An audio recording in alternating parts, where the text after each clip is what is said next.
What's good, everybody? This is Chat. Welcome to Chat with Chat. It is the 8th of November 2022, and today I'm going to be talking about Palantir and the earnings that came out yesterday.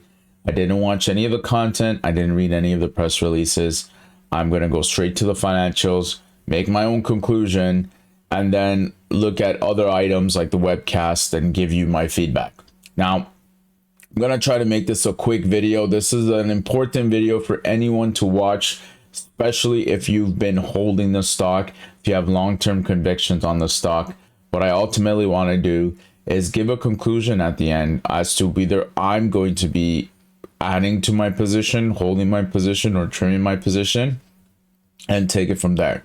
So before we get into it, I really want to state that Palantir today is still richly valued. It's valued at close to $15 billion. And the company does not make any money on a net income basis. On an accounting net income basis, the company makes zero amount of money. That's because they're always caught up doing something stupid. And when I say something stupid, from a purely operational standpoint, the business, if you look at their cash flow statement, the core business itself is generating cash flow from their operating activities. But the issue is that they do a lot of other stuff on the side, like investing in SPACs that are doing very, very badly these days. And that is dragging down the overall company's performance. So that's why their accounting net income is in negative territory. I think they lost like $250 million year to date in September, just on SPACs alone. Now, the other side to that is also the stock-based compensation. Now, obviously, you could keep giving your employees stocks so that they sell, they dilute existing shareholders, and it's not really a cash expense, but it's still an accounting expense because from a shareholder's point of view, I'm losing my claim to the throne every time these guys are diluting. So if I'm being diluted, that means my ownership stake is getting smaller and smaller. So if they're issuing shares, yes, it's not paying in cash, but if they're issuing shares, then we are going to experience dilution, and that also keeps the share price down. Nobody cares about dilution if the share price keeps going up because the value of your stake is going up. But when there's more and more supply of shares and the demand for these shares are going down, then the price comes down, and it's just an overall bad situation to be in.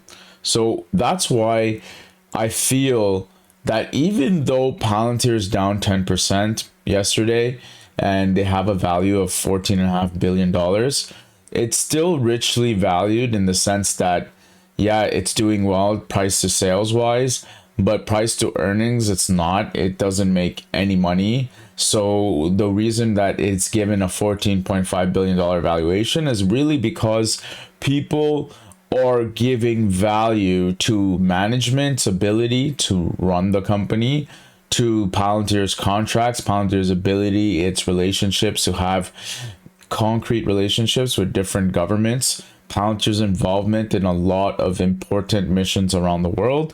So that's why Palantir is being given this rich valuation. In my opinion, the earnings need to do better. They need to get to accounting net income, and not just have these adjusted this, adjusted that, adjust me this, adjust me that, and they just do whatever they got to do to show you good numbers. Like, that is something that you can do to highlight your core business, but it's not really what people look at, because you have to look at the business as a whole. You can't look at it in pieces and look at what they're doing in pieces. You got to look at what they're doing as a whole, and as a whole, they're losing money. And accounting net income doesn't lie. They're losing money. So that's it. Now, I prefaced with that, spent a good 4.5 minutes on that.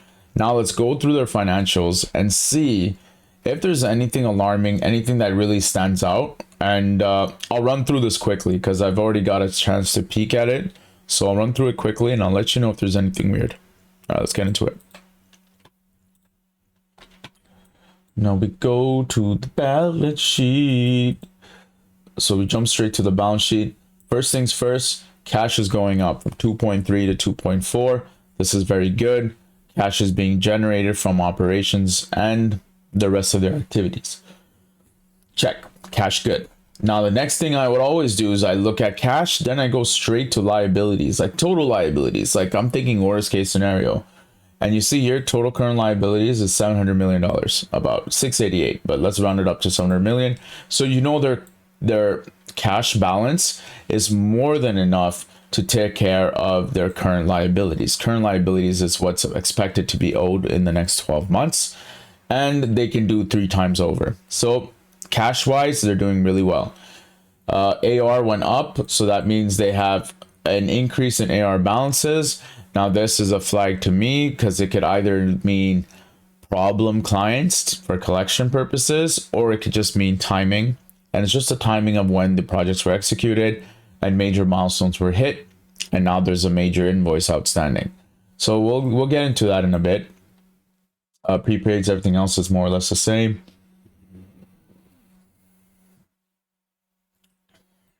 Liability wise, you see here accrued liabilities is up a little bit, deferred revenue is down, customer deposits are going up, so that's a good sign. Customer deposits went down a little bit on the long-term side, so that's whatever's beyond 12 months. And nothing much to add here. Overall, balance sheet very strong.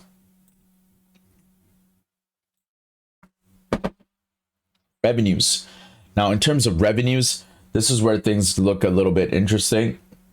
305 over 392 is about 77%, 78%. 370 over 477 is also about 77, 78%. So no major change here. The only thing I can think of is from an FX perspective, if a lot of their costs, so let's say their talent is being paid in USD, but then their revenues are in different currencies, this can impact their margin and their total revenue, right? Because if the FX is getting, if the US dollar is getting stronger over other currencies, but you have $100 million deal for euros, then whatever those euros were in USD is now being less and less. So a 100 million euro deal might have been worth 120 million US last year, but now it's worth 105 million, as an example. I don't know what the FX rate is right now, but you get the point. The other items here is sales and marketing going up in line with the headcounts that we've been seeing for a ramp up. R&D slightly going up. G&A is less, which is good. I like that. So it's relatively flat. This shouldn't be a variable based on revenue, so I'm glad to see that it's having more of a static nature. So that's good, but they should probably try to cut some of this, in my opinion. So they lost 62 million from operations. Before it was 91. Now they're lost 62. Year to date, 143. So they're losing money from operations when you look at it like this, and that's because shareholders are getting diluted through stock-based compensation. And the flip side is, yeah, it's not cash, but at the same time, if your employee said, go fuck yourself, I don't want your shares, keep paying me cash, then it's a cash expense. So it's a double-edged sword. And then here it is, the holy grail, the big number, $260 million other income expense. This is where their effects and their unrealized losses on SPACs are. So they lost $261 million, which is a real shame. 65 million here. The only thing that I get comfort from is if these SPACs survive, then obviously all these deals are structured in a way that Palantir gets 1-to-1. So if they invested 260 million, they're going to get 260 million in revenues. But the question is, over how much of a period? Is it over 2 years, 3 years, 4 years? And will those companies even survive to make it to that point? If they don't, then this is a real L that Palantir is taking. So net loss, 124 mil. Net loss for 9 months, 400 million, which is a bit more than prior year because of the SPAC losses, which is ridiculous. If it wasn't for the SPAC losses, they would have lost $140 million. So this is what goes back to what I'm saying. Like, how could you have a company that's worth $14.5 billion, but they're still losing hundreds of millions of dollars? Like, how is this possible? Like, would you go buy a car for 100K and you know the maintenance is going to be 500K, like, would you do it? No, right? Would you go to a restaurant and order $100 steak? Then they tell you to come to the back in the kitchen and work for 10 hours and then cook your own steak. Would you do it? Probably not. So, like, why would you put your money into a company that is apparently worth $14.5 billion, but it's losing hundreds of millions of dollars? Like, it just makes no sense. There's things in real life that you wouldn't do. And when you extend that type of logic to the stock market and you're investing in companies like this, then you got to ask yourself, why are you doing it? Then that's when you got to go back to, well, my long-term conviction is that this company can become GAAP profitable within the next few years. They're doing important work. They're going to keep growing. They have the highest security clearances with some of these countries. So they're a highly valued partner. The world is an unsafe place and we need Palantir. You know, like, that's your thesis. But it's important to remind yourself what is the reason behind your moves. You know, their cash balance is really strong. They have a really good balance sheet. These are things you need to think of. But I wouldn't pile into the stock. If the stock went up 10%, I wouldn't care, because I'm like, bro, it's worth $14 billion and they're losing hundreds of millions. So if it goes up $1 billion in value, this just gets even more crazier for me. So that's why when I think about, can Palantir get back up to $30? That means $7 today. It has to go up 4 times. That means the stock is worth about 60 billion at that point. Why would the stock be worth 60 billion when they're losing 400 million a year? You know what I mean? Like, that's what you have to be realistic. You have to be pragmatic. You have to be honest with yourself. And that's important. Now, let's keep going. Now we're going to get into the cash flow. Little note here. Last year, they had 2,027,000,000 shares. Now they have 2,079,000,000 shares. Nice.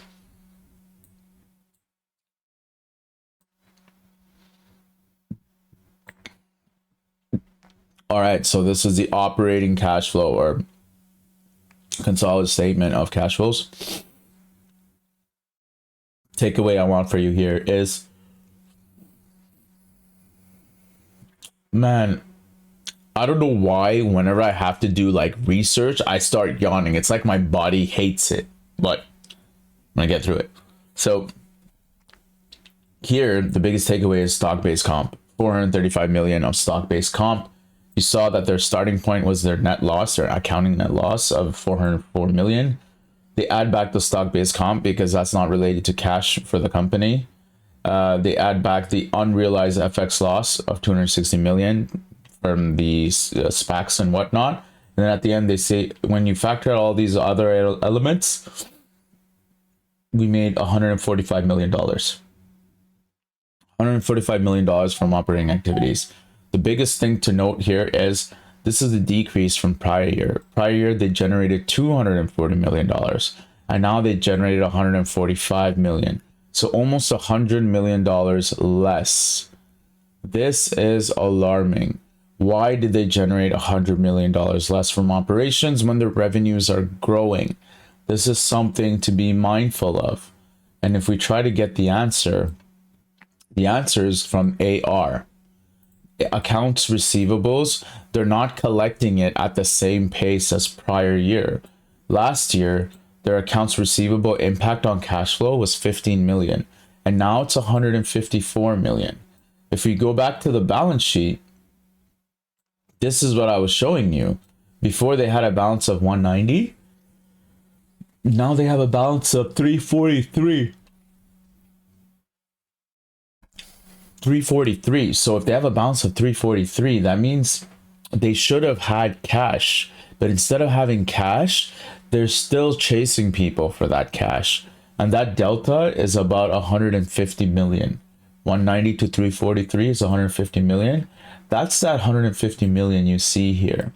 If they had collected that cash, they kept the same pace or the balances were similar, then this collected cash flow would be 300 million from operating activities. But right now it isn't. So it is a bit concerning. We'll try to see if we can find the details on that.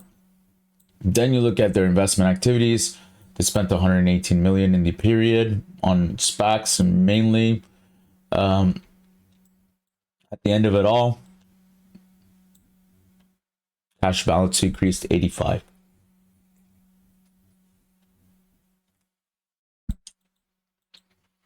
All right, we're going through the notes now. Let's see if there's anything interesting. Accounts receivable, concentration of risk. There you go. Here it is.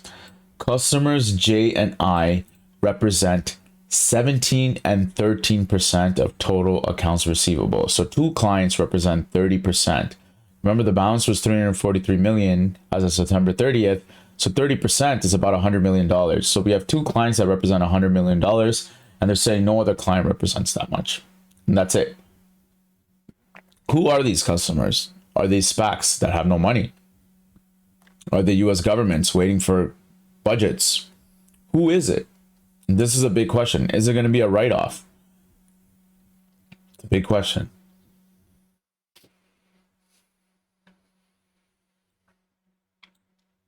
Now let's go through the rest of the notes. Not much to say here. Standard stuff.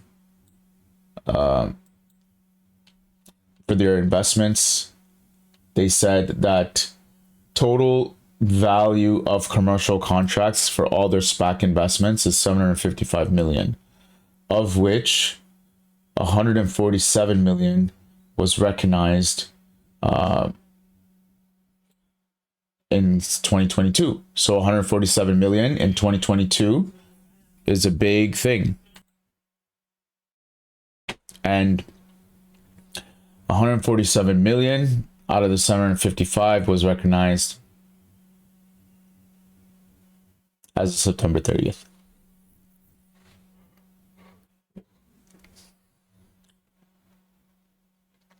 Actually, no, what's saying here is the value today of the contracts is 755 million, but in the period of 2022, they recognize 147 million.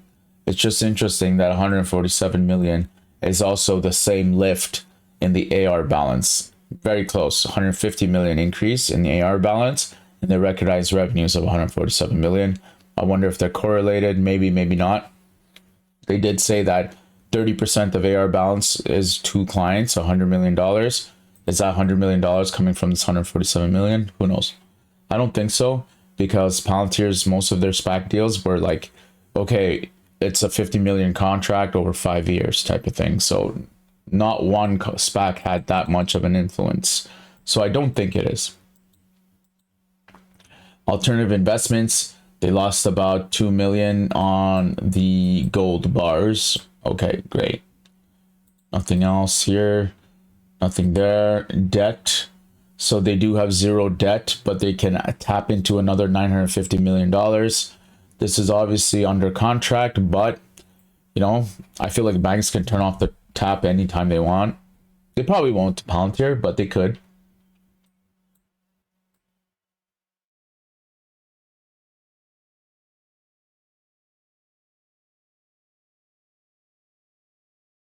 Nothing here. Standard stuff. Standard stuff. We already discussed the shares. I mean, we can look at what's going on in terms of shares to give you some color. So here, stock options, they had 350. Now they're at 331. Out of the 179 have been vested, so people can exercise. Here, they had 153 RSUs. Now they have 131. Stock-based compensation expense overall. So for the 9 months, it was 435. Before that, it was 611. For 3 months specifically, 140 versus 184. So it is coming down a bit lower.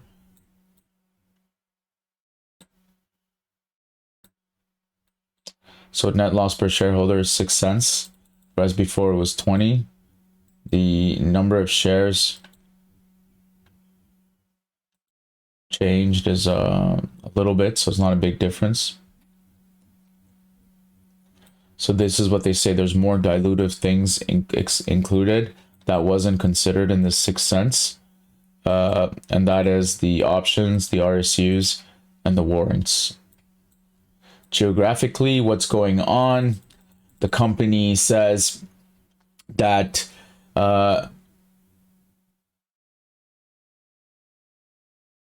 Geographically, I mean, look, if we look at the segments first, hold on, let me look at the segments here on top.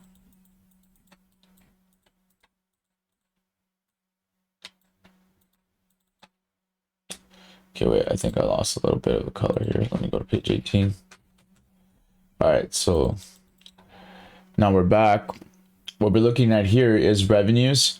So by segment, so you can see here that year over year, commercial has been growing, government has been growing. 9 months, commercial has been growing strongly. It was close to 450 and now it's 600. So almost a $200 million growth. So very close to 50% growth. And on the government side, it's been increasing. It's heading in the right direction. It's not flat, it is increasing. Now, contribution wise, the commercial projects have not been providing that much contribution year over year. It is less. The government contribution is higher, which makes sense because typically the model is acquire, expand, then scale. So when they acquire a customer and they're in the expand phase, their contributions are not that high. But when they start scaling, that's when their contribution gets higher. So not surprised to see that because there was a huge ramp up of commercial customers in the last 12 months. Now, why did I skip? Let's go back here. Now, loss from operations. This is where they do all their little adjusted stuff. Well, here they show us how they get to their contribution. So they go from losses on the ops, and then they add back R&D, G&A, and total stock-based comp. And then they get to total contribution for the project. Pretty much like gross margin. And now if we look at the split by geography, we'll just look at 9 months. We'll see that US is still leader.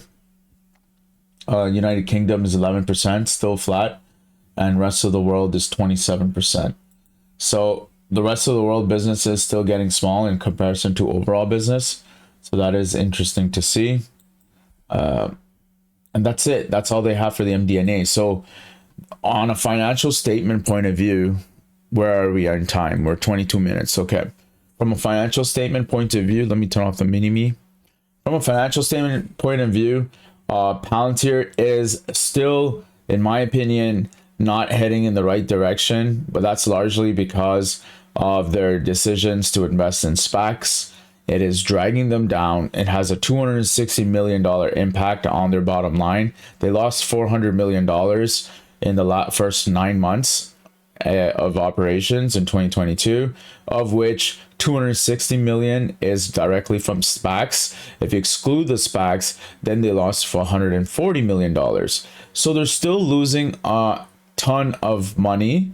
And overall, I think management does need to find ways to optimize their costs. Like stock-based compensation, you shouldn't ignore it. Like I don't like it. I don't like stock-based compensation. You should have employees at these firms because they believe in the mission. They're getting paid reasonably well, and it is something that interests them over the long term. Like they see that it's a high value, high impact role, and they like working at Palantir. And that's what's wrong that I find with like Silicon Valley and the whole tech company world, is that they just pay anything and everything, and I feel like there's no loyalty. Everybody's just chasing the almighty dollar. And I feel like Palantir does try to be different by giving high value missions, things that can impact the world to their employees, so they do get the right type of employees working for them. But at the same time, I think they need to revise the stock-based compensation, just because it might be too generous. Existing shareholders are not getting rewarded, they're actually getting diluted, and that is not fair to existing shareholders. And even when you look at that, once you carve out the stock-based comp, once you carve out the stupid SPAC investments, then their adjusted income from operations is positive. But we shouldn't be doing that. Stock-based compensation, if it didn't exist and you assume that the employees want cash, then it's a real expense. And the SPAC investments, it's a real expense. These guys fucking took shareholder money and put it into SPACs. And now those SPACs are doing like shit. So that means it should be considered. You're blowing money fast and you're losing money.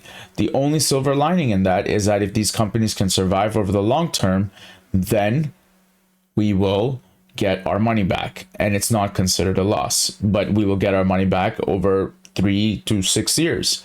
And we don't know if these SPACs will be liquid for that period. So that is my overall feeling for the financials. Balance sheet, super strong. Not worried about them for the next 2-3 years from a balance sheet point of view. However, from a performance point of view, I feel like they need to control their expenses. They need to show that, you know, they're going to be profitable. And you can't be holding a $14.5 billion valuation for a long period of time with no revenues. Like, you're not, you know, you need to show people that you're going to get there. People need to be excited that you're going to get there. And like the Teslas, the Amazons, people were damn excited that they're going to get there. And they felt like they were so close to becoming net income profitable. And that's why the value was richly placed in these companies. But Palantir doesn't do a good job at convincing the people. Palantir's like, yeah, I don't give a shit. We're doing our own thing. Go F yourself. Like, that kind of attitude, that kind of vibe that I've been getting, I respect it because you need to focus on business. But at the same time, shareholders are getting tired of having to bag hold. And at the end of the day, it sucks being a bag holder. And Palantir was one of my biggest holdings. I had north of 10,000 shares.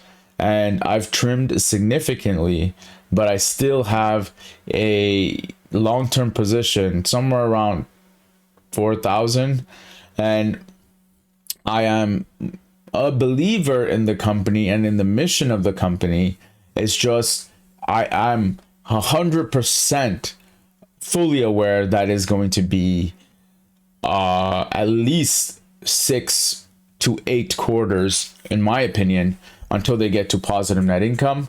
And when they get there, that's when people will put respect on Palantir, because until then, companies that have tons of cash generating tons of profits like Apple will be the ones that people look as an investment, and Palantir is just purely speculative at this point. And that's the issue.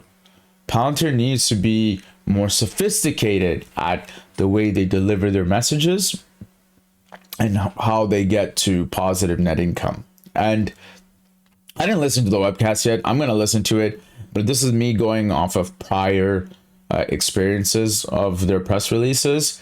So this is all I have to say. It's getting to 30 minutes. I'm going to cut it off at this point. But if you have listened to this whole video, thank you for listening. In my opinion, I am going to just follow the stock. I'm going to continue holding. I'm not going to trim. I'm not going to add. I might add if it goes really low, but I'm just going to keep holding on to the position that I have right now. And, you know, in today's high interest rate environment, it costs money to speculate. It costs money to use margin. Why would I even consider investing in Palantir when it's losing money and capital for me every quarter, when I can put it into a GIC or a ETF for the top X banks that pay 7% dividends, and at least the risk of my capital going down is much lower? Or I can put it into a risk-free savings account and lock that in for like 4 or 5% for the next year. Like, why wouldn't I do that? Why would I put my money into Palantir? And that's the thing. Like, right now, I'm not convinced to put my money into Palantir. And maybe I will be after I read the earnings release and the webcast. But right now, I'm just holding, and that's that. So I'll see you later. Thank you for listening. And if you like what you're hearing, definitely hit subscribe. I know I've been real. I know I'm not fucking cheerleading this stock right now. I'm just being real with you. And I think it's important to be real with you, because at the end of the day, we all work hard for our money to enjoy the little bit of time that we have on this earth. And you don't want to be spending all your money hoping for things to happen. You want to be spending your money making things happen. So that's all I have to say. See you later. Peace.